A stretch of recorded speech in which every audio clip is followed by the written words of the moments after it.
are here. They're been normally outside during the day, right, with their with their mom, who is not feeding them. Here, let me give you the whole story. Let me pull one out so we can have a little bit of bottle.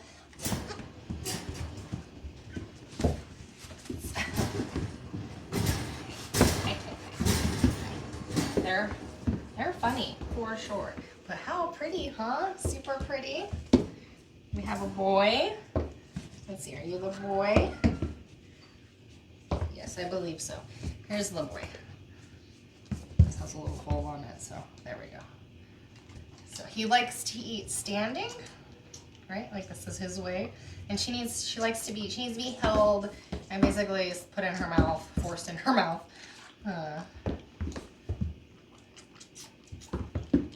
That's what I've learned. It was like, I've had enough goat kids now that I've like found the way to get them to bottle feed, and they're a little bit different, but yeah, you have to like cuddle them like a baby in the beginning. See, like this usually. Get her in here. Come on.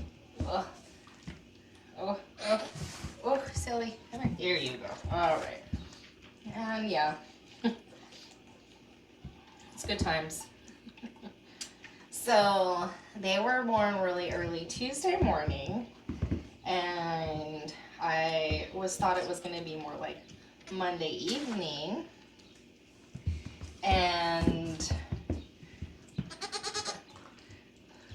so I go to work on Mondays in Tucson, so I was like going to work, and I was like thinking about it all day, you know, so it was like a whole thing. And you want any more? You want any more? But more than that, because I really had thought it was going to be the last Monday. So we were like a week behind. Just suck this down really fast. So I've been waiting all week. I wake up in the middle of the night, check outside, because Star's first time having babies. I wasn't really sure how it was going to go for her. And yeah, I don't want to be there in case she didn't want to feed the kids, right? So, all right, good job, guys. Good job. All right, let's go back in here because you're just a lot. And then we'll go outside. Hang on, I know. So I was already a little bit tired from waiting all week, and then I was like, of course it's Monday, but I'm gonna be gone, and then thinking about it all day and like trying to hurry and get home fast and all the things, and then getting home and still no babies, and I'm like, ugh. But she was like definitely in the early stages of labor, and so I'm like, crap, well, it's for sure gonna be tonight. And I was exhausted from working all day, so I was like kind of like sleeping on and off.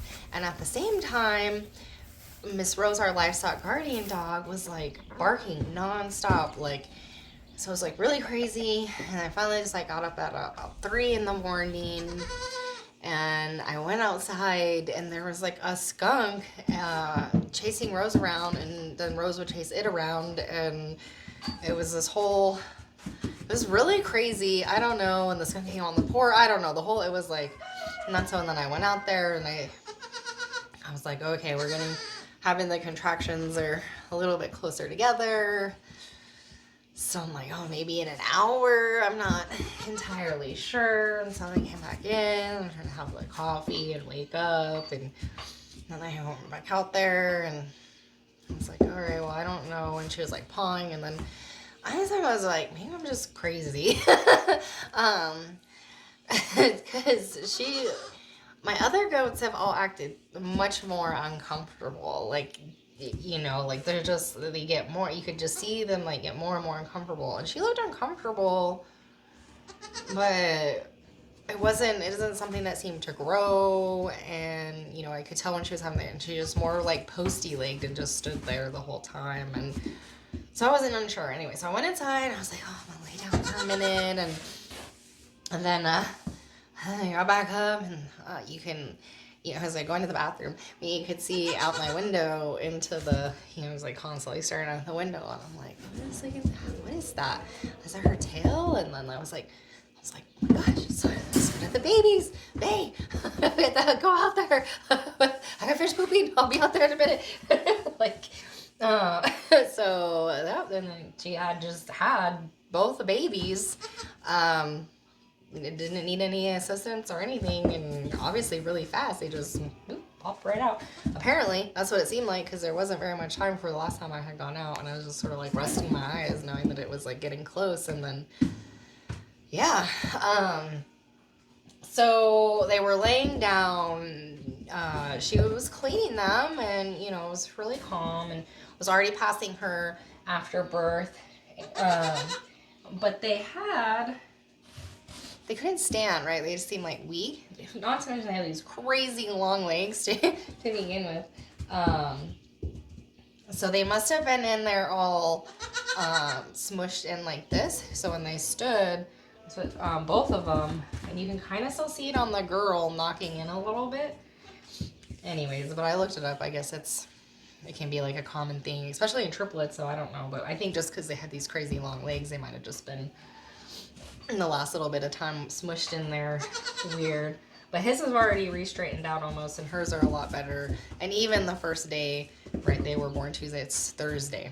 So you can see how much, like, they've just improved so much. I gave them a little shot of Jumpstart, like vitamins and stuff, in case it was I don't think it was a deficiency, just because they would show up in the mom as well. And she's super healthy and just handled that whole pregnancy like a champ.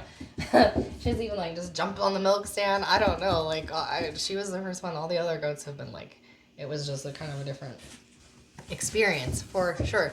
But she just doesn't want to milk them. Like, she got all weird about it, and so it's so hard to, like, some people put them on, like, try to force the babies, and I was just like, I don't mind doing the little bottle feeding, you know, it's fun, and, you know, especially since they can be they're outside. And I brought them in for, oh, you can kind of see, let's see. I'll show you her legs so you can see those up close, but, yeah, it's kind of fun for me, and they're so precious, and those are, they can be outside most of the time, and they'll be outside permanent in a couple, maybe another night or two inside, and then they probably be fine now, but there's you know, the first little bit of time is always the most. But they're growing super fast, and mom's made, so I milk the mom and then put in the bottle and then feed that through the day. And yeah, about every 4 hours. I don't do it overnight. Some people are a little more, but yeah, they seem to be fine. But they're drinking, so she filled this whole bottle this morning, and she'll probably do close to that at night. So that's close to half a gallon a day, which is pretty, that's good. They're good. And they've already, it's crazy how fast that they grow. So, but they're fun. Let's see. Come here, girl.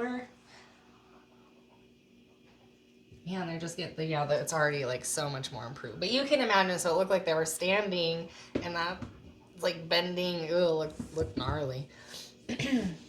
But yeah, after reading some things, and he said I've seen multiple kids that way, and most of them just like fix on their own. And since they were standing already, like some can't stand at all. It's really bad. But they could kind of, and it's almost completely gone already. So, and their markings are so striking. So I'll find out if anyone wants the buck. I'll find out, and if not, then I'll band him and he go as a pet. But yeah, super cute. We'll take him out to the rest of the herd. I have him with Jelly Bean and Iris. Iris is a pro mom, so she's good with the babies, and Jelly Bean is just like the love of everybody's life. So he's good with everybody, and he's super, super sweet.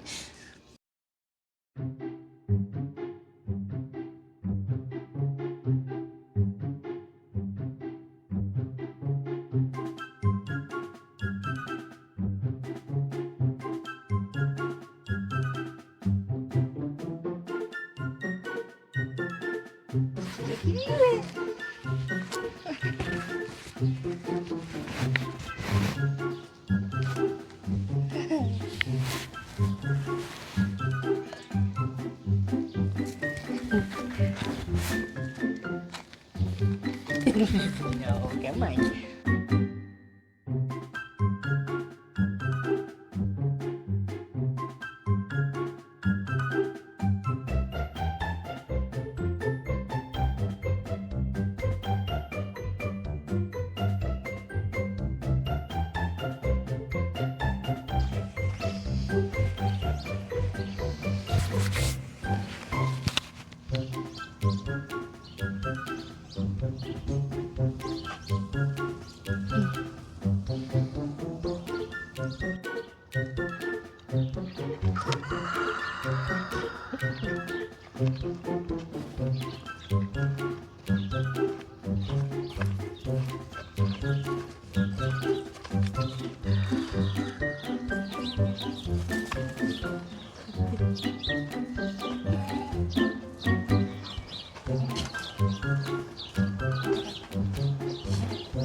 So it's evening time, almost milking time.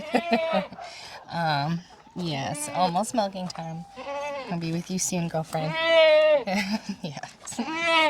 But I thought we would head out last little bit to the back of the property here, and we could cover our journal prompts for the week, talk about plans.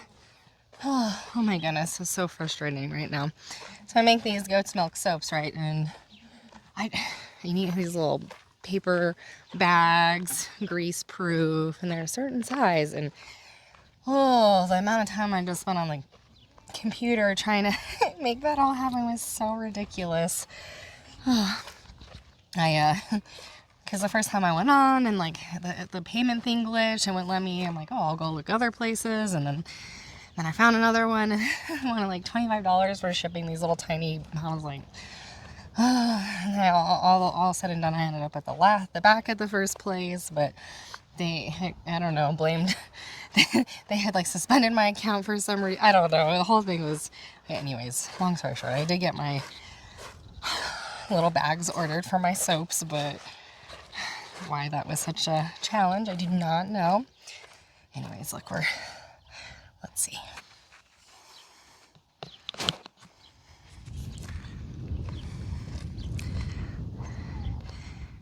So, you know, some of the weedy stuff needs to be knocked down, but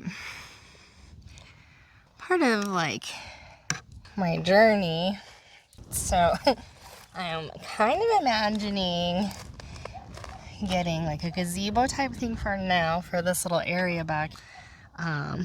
These nice views, so you go this way, that would be front of the property.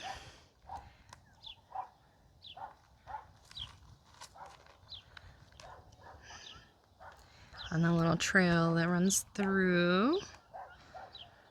And that's the back of the property. But I've been trying to think of, set you down here.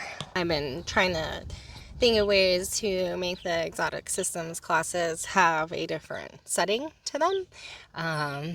And so I was thinking, I was like, oh, a gazebo, you know, and then I could get the mosquito netting or the curtains, and you can hang little lights or cameras. I don't know. I'm thinking that might be kind of an affordable idea for right now that would really allow me to create like a different kind of setting for the exotic systems classes.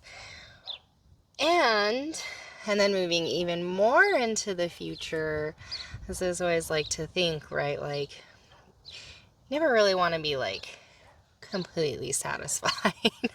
I mean, it's good to be, you know, definitely be grateful for all that you have, but like, I mean, you know, the whole world, like, this is your creative life, you know, like, if you want something, live it, like, try to make it happen, right? And don't let fear stand in the way, which is, yeah, you know, I've talked about it before or whatever, but I mean, it's a huge thing for everyone, like fear, this fear of what, like, that's always standing in our fear, usually of not having enough time or money or things going wrong, but like, really, that's all part of the experience. So I digress.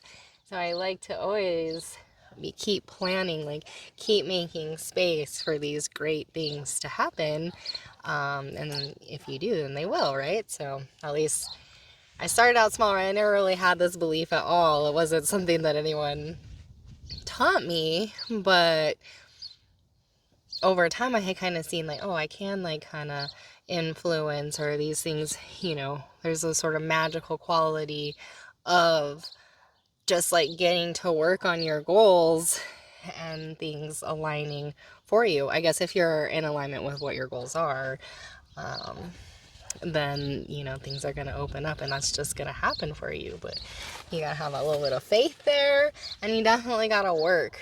That's the thing, is you can't just do nothing. But so, you know, maybe in the future, even having a couple little casitas out here on solar, hosting little retreats where we can go out into the wilderness and, you know, possibly take the goats and do yoga or the exotic systems classes or whatever kind of retreats going on at that moment, or whatever I'm teaching.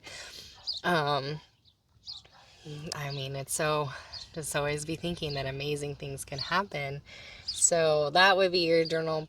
Just, if anything, what would be amazing to you? If anything could happen, if nothing, if you could put all your doubts aside, like what is something that you think could be super amazing to happen in your life?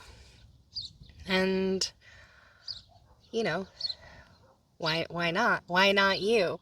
I think that's the biggest thing, right? Is I constantly am battling those like negative voices in my head that you're like, you're not enough, or who do you think you are doing these things, and you're, that goes on and on. I just try to shut it down, and some days I can't, and it kind of like takes over, but for the most part, you keep not letting it, or keep trying to like bring in the opposite quality of, and then as well as just seeing results, right? Like, I'm just gonna keep working, like this is my dream, I'm gonna keep at it, and then seeing how things keep unfolding in quite a miraculous way when you try to live in I don't know, as if your life was a creative canvas, like you don't really know.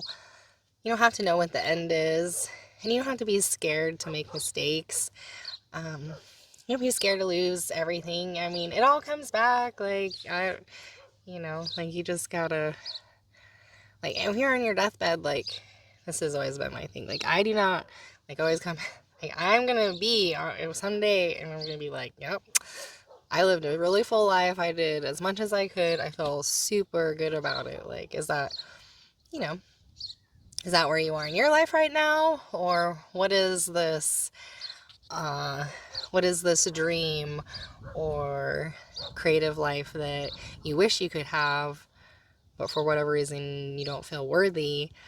And how do we make changes to feel worthy?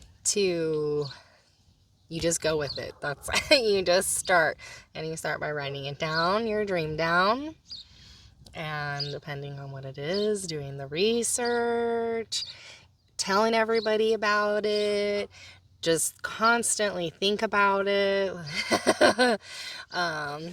which has been, I think, the biggest key. So here's a tip, and then I'll stop chatting at you, is don't waste your thoughts. You have a little control. I know they all seem to be like doing their own thing, but like focus on your dream and then constantly think about it. Like, don't waste your time thinking about other people, what they're doing. Like, don't waste your time criticizing yourself or judging others. Like, if you notice any kind of like unproductive thoughts, continually come back to your dream. How are you going to make that happen?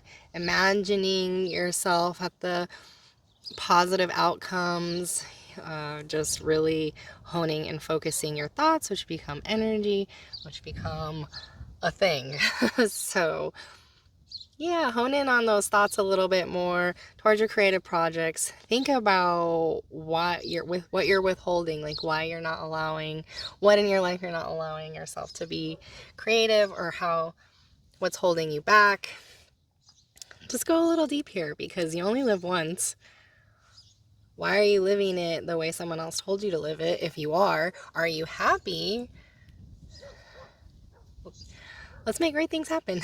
And then you can always do like the 10 times the approach. Like, what would my life look like 10 times? Like, if I would make, how would I make 10 times the amount of money I'm making right now? How would I learn 10 times, like, really, like, what would it take to grow? Such craziness, but that is our reality. Like, we're creating our own reality all the time. And then the more that you control and like have your own vision of what you want, and you work towards it, then you're creating it and not somebody else. You're not living your life somebody else. Working a job you hate, in a neighborhood you hate, and this is my dream. This wouldn't be for everybody, but like, everyone has a dream. What's your dream? All right, well, I think that's gonna wrap it up for the day. finish my little loop walk here. Dream about future cabins and retreats and meeting wonderful people and wonderful opportunities. So many wonderful things are going to happen, and that's just how you have to think about your life. All right, well, you take care, and then the next time, stepping over stuff. Next time I'm gonna be out, gonna be doing an overnighter, and I'm just really looking forward to test out that new truck and taking a little break from all my needy animals. Okay, take care.